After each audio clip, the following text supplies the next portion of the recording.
Welcome to Chromodynamics, a very colorful title for very, very colorful pieces of art. What I'm dealing with in this sequence of 4 pieces is memory. Where are our memories actually stored? I'm investigating that. We have 100 billion neurons which process information, and our memories are coded there in some fashion. There are trillions of synaptic interconnections. Synapses are the connections between neurons. Whenever a day goes by, we have accumulated a massive amount of new memories. What we did that day, who we talked to, what happened, food we ate, smells, tastes, experiences, emotions. Where are these memories located? The memories we accumulate every day add on to a lifelong amount of memories. It's a massive amount of information that's stored. And we're not producing new neurons. We're not growing new synapses, new interconnections every day. That doesn't happen. So where are these memories? The theory is that there's some changes in the connectivity between the neurons. The synapses, the connections become a little stronger, a little bit weaker, and these changes then encode all of the information. Isn't enough there for all of the memories that we have to produce us as human beings, that our lives day to day are based on.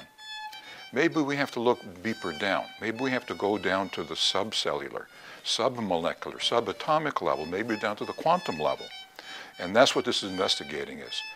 The word chromodynamics comes from the term quantum chromodynamics, a branch of basic physics.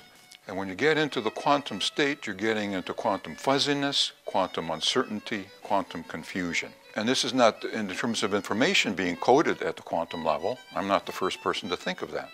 IBM, Hewlett-Packard, all the major computer manufacturers are actively pursuing the next stage of computers, quantum computers, where information would be coded at that level, at the quantum level. Brian Greene is a physicist at Columbia University. A few months ago, he did a program on NOVA, on PBS, 4-part program, about the fabric of the cosmos. And in that particular program, he deals, in the 3rd episode, deals with the quantum state. And he shows the visuals in there are incredible. These aren't simply artistic creativity that takes place. This is the kind of world that we actually live in, of things being duplicated, uncertainty, but information still is encoded and contained there. And if you go down further from the subatomic quantum level, you ultimately get down to strings of string theory. And strings are little filaments that vibrate.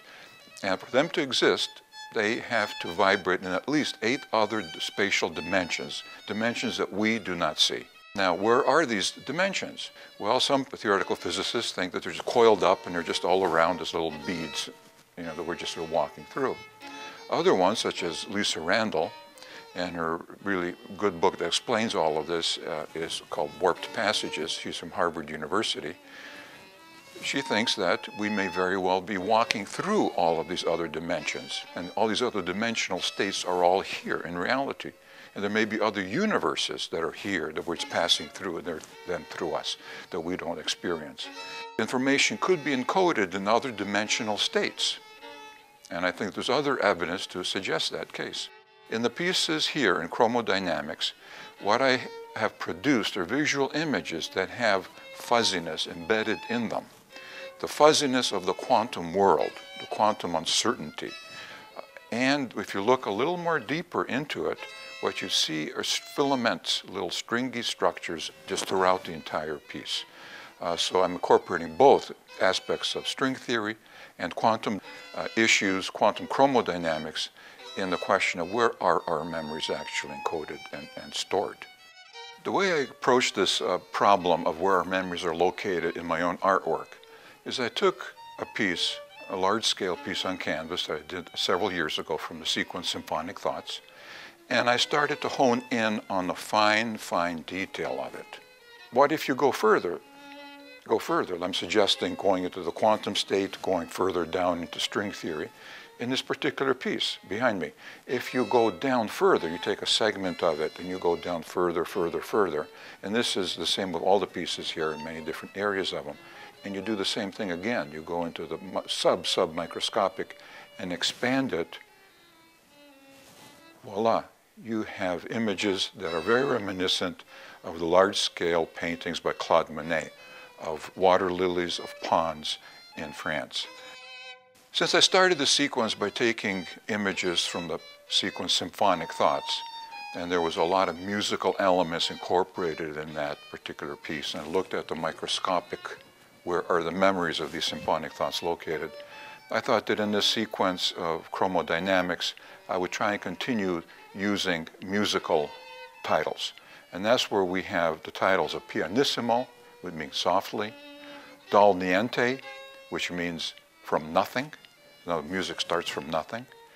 And subito forzando, meaning a sudden change, usually suddenly getting louder.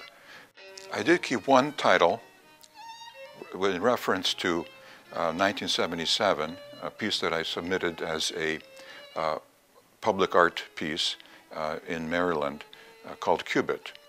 And this was going to be a cubical structure made out of stones, about 12 foot on a side as a cube. The image in Cubit here in Chromodynamics had the central square cubical structure. So I wanted to refer back to this old concept of mine, which never was materialized as a work of art. Now, many, many decades later, does appear as such in this particular piece. Well, I've had over 30 individual exhibits of my artwork. This particular exhibit here, Chromodynamics, is the latest series of artwork that I've produced, and I'm very pleased with it. Over my artistic career, going back 35 years, many of my exhibits have been extended by request of the facilities. That's been a rather routine thing for some, from exhibits that started from being a few weeks in length, ending up a few months in length. The most dramatic extension, however, was an exhibit that I had of 12 large-scale pieces. These are up to 5 by 12 foot in size, that were on display at 900 North Michigan Avenue, the Bloomingdale building. This was supposed to be a 6-week exhibit, and this turned into a 6-year exhibit. I just took the pieces down last summer, and the reason they actually came down was because a change of ownership took place in that area. So there is a popular interest in my pieces. Further information about chromodynamics and the other series that I've done is available on my website.